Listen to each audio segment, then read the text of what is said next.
I'm Harrison Howard, host of the Thread podcast. Today we sit down with Betsy, Lemaire, CEO at Creators Entertainment Group. They're a dynamic business that connects social media influencers with big-name brands to improve marketing and advertising strategies. In today's episode, we talk about some of Betsy's challenges that she faces as a business owner and CEO, as well as some of the challenges that Creators Entertainment Group faces in the industry as a whole. Looking forward to going back and gleaming some of the insights from this episode, and hopefully you guys enjoy. Welcome back to the Thread podcast, where we discover the real struggles and real wins of entrepreneurs and business masterminds around the country. I'm Harrison Howard, your host, and today I'm joined by Betsy Lemaire, CEO at Creators Entertainment Group. Betsy, it's great to have you on. Thank you so much. It's great to be here, and thank you for inviting me. Most definitely. So we'll go ahead and just jump into looking at Creators Entertainment Group. If you don't mind explaining, what is partnership advertising? What do you see there? For our audience, can you kind of explain what that looks like and what you do in your job? Yeah, absolutely. So we got started with talent management for celebrity and influencer marketing, and we've seen over the years really the needle kind of being pushed towards something more meaningful for brands. Brands are looking to grow, brands are looking to convert into sales, brands are looking for a little bit more than awareness oftentimes, and we have the ability to leverage a lot of partners that produce content for our brands. And we started to really make this connection a couple of years ago, in which we thought, okay, brands are really needing a little bit more confirmation in regards to performance analytics, and we started kind of uncovering what we're calling modern day partnership advertising. And so it's really just taking influencer content and the ability to work with partners, the influencers themselves. They could be called content creators. They could be called users. There's a lot of different sort of nuances when you're in an innovative market, but really taking those partnerships and build sophisticated advertising around those types of content. And so that's what we've kind of set the flag in the sand. We've set out to do, and we're in partnership with people like platforms like Meta. We're in partnership with other technology providers, and we're really proud to be able to lead the marketplace toward partnership advertising. I think that you'll see more and more of this term being used in the industry because of the fact that brands and creators are really hungry to take what they're doing, collaborate a lot closer, and be able to integrate across real marketing strategies and advertising strategies that make sense for brands so they can grow and get the most out of their marketing. Awesome. So kind of in simple terms, correct me if I'm wrong, you guys are basically the middleman between these creators and then these big companies who are putting out their products. So you link those together and then develop a marketing strategy for that. Yeah, for the most part, I think we help the strategies develop and emerge, but we also execute. This is the difference now, is we actually execute the advertising, the media buying, the really deep, sophisticated modalities. We're using high-tech AI, we're using analytics to be able to drive content creation, we're using the analytics to be able to drive the brief creation to creators and have the creators really be able to stay within their authentic voices, right? Because a lot of times there's this fear of, well, if we start to really lean into strategic advertising techniques, we're going to lose that authentic voice, and we're going to lose the ability to have those content creators resonate with their audiences. And that's not necessarily the case. We've really uncovered that that's not the case at all. And having the brands be able to really understand the creators, and the creators really understand the products that the brands are putting out there to the marketplace, that's where we can really bridge the gap in bringing those strategies toward the execution. I think that the content creators themselves are producing the content, but it doesn't necessarily stop there. Partnership advertising has the ability to use that content and integrate it into other marketing and not necessarily just keep it in its simplest form. So we have the ability to scale it, to duplicate it, to replicate it, to actually edit it up. And that's what we're finding is very effective. We can pay content creators to be able to partner very closely with the brands. We have the ability, almost as if you're hiring affiliates, to be able to work with you to not only just give you a couple of posts or a couple of stories or put it across their audience, but to really come close to the brand and partner across a lot of the different things that are going on in the marketing. And in the past, I feel like there's been a lot of silos, and being able to bring that all together is kind of complex. And so CEG has put together a couple of proof of concepts where we've proven that it can be done, and we're aiming to build that out over time and really help to kind of advocate for breaking down those marketing silos, making sure that the content that these content creators, influencers, and affiliates are putting out there, making sure that that content gets seen and gets appreciated, and that brands and content creators can benefit from the efforts. Yeah, I love that. I love that. It seems like a super modern niche to be in. Definitely very much needed. As far as your clientele goes, do you mostly participate with larger brands whenever you're advertising, or do you ever venture into the small entrepreneur space as well? Yeah, it's a great question that you ask, and we work with all brands. Okay. I think the mindset is, well, only larger brands can afford to have more complex marketing, and that's just really not true, not anymore. I think that we're able to work with all brands. We can bring brands to market. We can bring together GTM strategies. We have the ability to start very small. I think it's also important that we do start at the very beginning to test and find out what are the partnerships that are going to really make sense for the smaller brands before you start to scale that through the advertising channels. So we can work with all brands of all sizes, and we do. And I think, it's important to make mention that the budgets can also fluctuate. You can start with a fairly small budget. You really have to have the ability to put some advertising spend behind it. So you really do have to have a dedicated plan. But for the most part, it is possible now, because you can partner with mid-tier and macro creators, or you can partner with smaller users or micro creators and be able to put those pieces of content through the same advertising strategies with similar results depending upon where your budget is. Okay, gotcha. That's amazing. Thank you for sharing. Yeah, that's an awesome niche.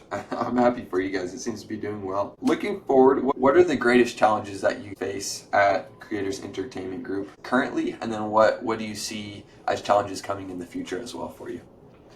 Yeah, for one, I think that the industry changes every day, which I think is a big challenge, right? Technology's getting more and more advanced.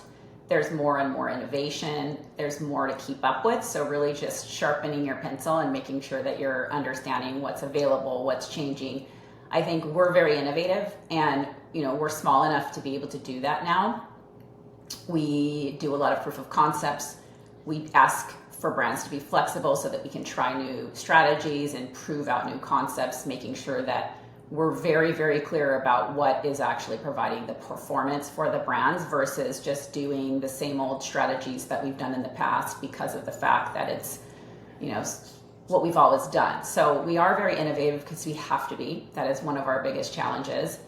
And then I think secondly, it's really about articulation. So because of the fact that there are so many things that can be done with the content. Before, it was social media content was to be put over social media channels by social media private audiences, and that was what social media was. It is not the case. Social media has many, many, many different usages, from social commerce to social whitelisting to social advertising and programmatic exposure. I think that what is super challenging right now is be able to have everybody having an educated conversation to speak the same language. I could talk about partnership advertising, and somebody might think I'm talking about UGC overpaid or boosting media through social media channels, or they might think I'm talking about whitelisting. I'm talking about partnership advertising. And so being able to educate the market to what that is and the capabilities of that, and how that actually benefits you by using a full funnel approach to advertising, leveraging social media content. I think that's one of at the agency, my biggest challenges is making sure that we're all speaking the same language. Okay, awesome. And I'm fairly new to CEG. How long have you guys been in business for? Well, our partnership advertising model has been in business for the last 2 years. We were in business for many, many years as a talent management agency, kind of leading the way with influencer marketing, and we made a big pivot because we started to see the market change. So we've been leading the way and at the forefront of partnership advertising for the last couple of years, and we're really proud to be able to say that. Okay, awesome. Yeah, the reason I ask is because I feel like in the last I don't know, even like 2 years, I feel like there's been this radical shift in all the businesses that I've been talking to, business owners that I've had discussions with on the podcast so far. They see this radical shift towards adapting more innovative artificial intelligence models to help their businesses. I'm just curious, getting into the nitty gritty, the specifics, what do you guys use there, and how does that help you, or if it does in any way? Yeah, that's a really hard question to answer, but I think I'm going to give you a long answer. So, Okay, go I've been for in it. the advertising industry for over 20 years. I started a long time ago at, Cox Media, and that was sort of before social media really became as powerful as it is today. And I saw a major shift back then where, we were really moving toward more of a digital marketing play. And as that started to progress, we got to be a part of watching how consumers digest media very differently. It used to be you would watch television and a commercial would come on, a 30-second spot, and a brand would tell you something, and you couldn't talk back, you couldn't engage, you would just simply, take in that information as fact, and it would be measured with some kind of Nielsen rating or something of that nature. So, fast forward till today, we're having another major shift similar to that, where a couple of years ago, we started to really use the social media channels as our main form of entertainment versus a television advertising spot, right? So For sure. again, the way that consumers start to digest that media has majorly shifted. And this happened, I'd say 10 years ago. And then what happened is using influencer, and we called them talent, using the talent to actually put out a message for the brands was wildly popular. And it was something that took a lot of money, and it was something that kind of has evolved to modern day content creator, or the creator economy is what everybody's really pointing to now. And I think, something to really shine the light on is, yes, we're having another major shift. And yes, it is completely shaking up the market.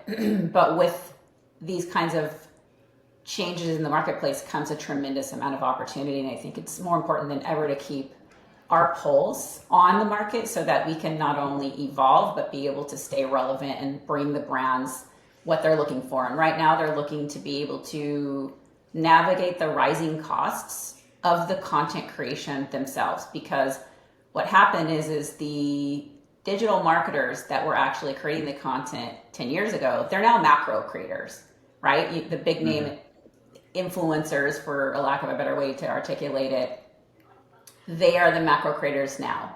And the micro creators and the users are coming to the scene, and they're actually providing a lot cheaper content creation.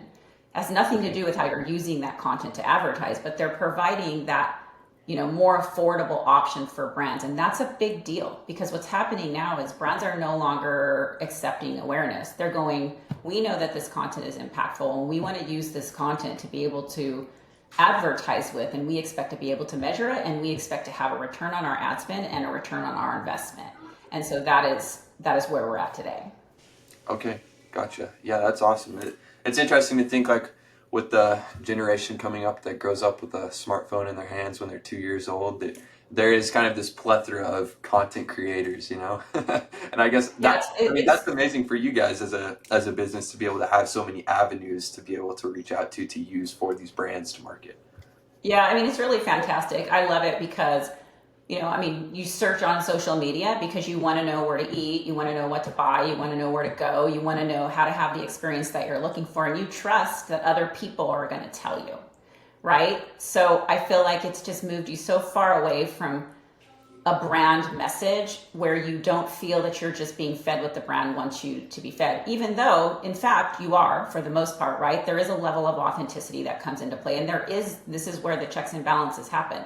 The content creators technically usually want to be a part of that brand's infrastructure. So they usually only partner with the brands that they believe in, they know, like, and use their products themselves. And so I think that's where, that authenticity piece comes into play. But it is still advertising, right? And you still are pumping a product, reviewing a product, or talking about something that you want other people to go out and do. So there is that degree of sort of solicitation there, but for the most part, it infuses it with authenticity for the benefit of consumers. I love it that we have the ability to scroll, doom scroll, and we all do it probably more than we like, but scroll on social media channels so that we can figure out where we want to go to eat or, what we want to buy. And I think that that's where the review process, and it really is a peer review. It's people telling other people what enhances their lives. And that's why I'm really proud to be in the industry for the most part, because, that is on the cutting edge of advertising. Okay. Yeah, that's awesome. That's awesome. There's a plethora of information out there on the digital world.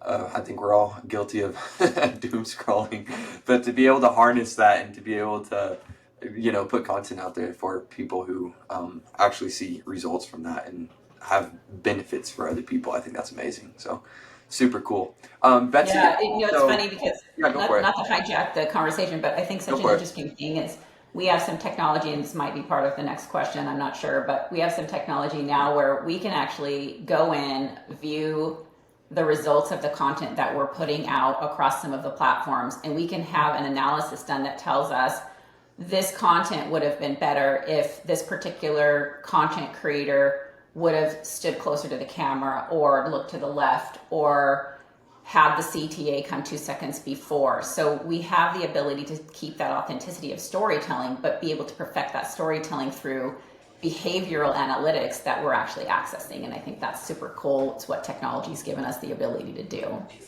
Yeah, that's awesome. That's incredible. That's like, that kind of blows my mind that technology has gotten so good to be able to analyze that in such a high degree.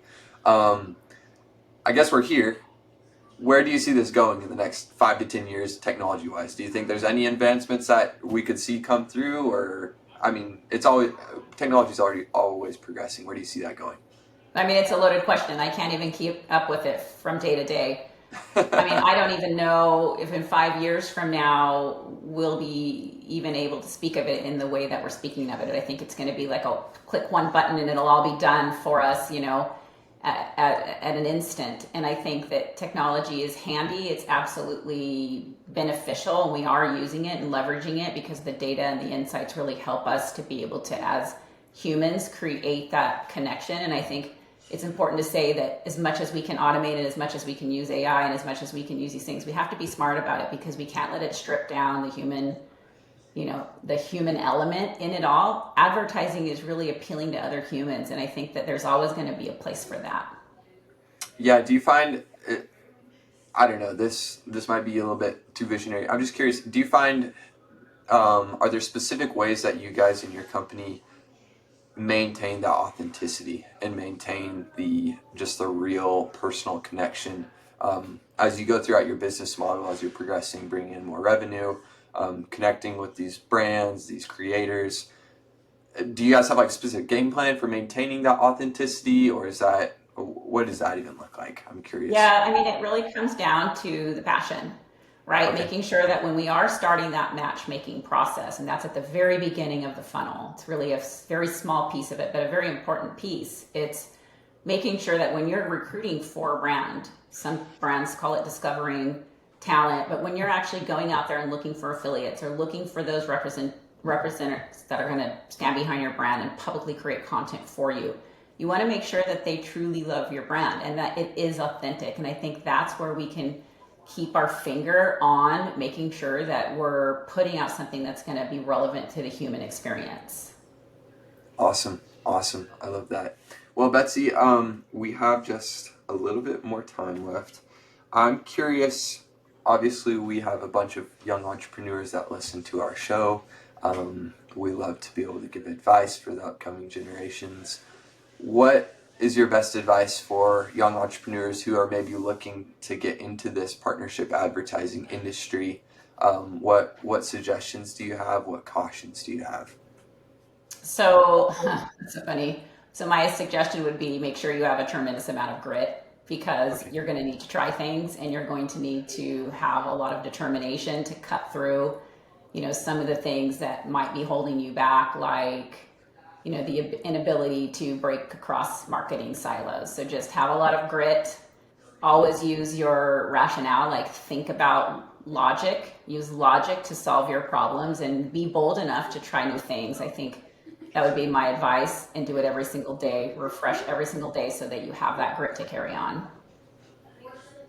That's awesome. Yeah, thank you for sharing. Thank you for sharing. I think it's kind of fun. We get a host of different types of business owners coming in. Sometimes we have, owners of lawn care companies, owners of valet companies, and then on the opposite side, I feel like we get a lot of very tech oriented, kind of cutting edge businesses, and you guys seem to be one of those. And there's just this plethora of deep knowledge that I love to dive into. So, Betsy, do you have anything else for us to share about your company, about you that you want to go on air that people can hear before we end our session here?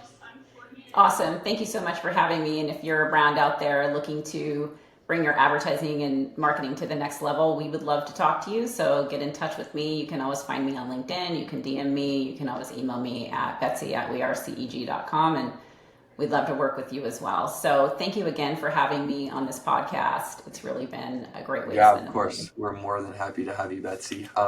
Thank you for all of our listeners today for joining in with us. This is the Thread Podcast. I'm your host, Harrison Howard, and we'll catch you guys next time.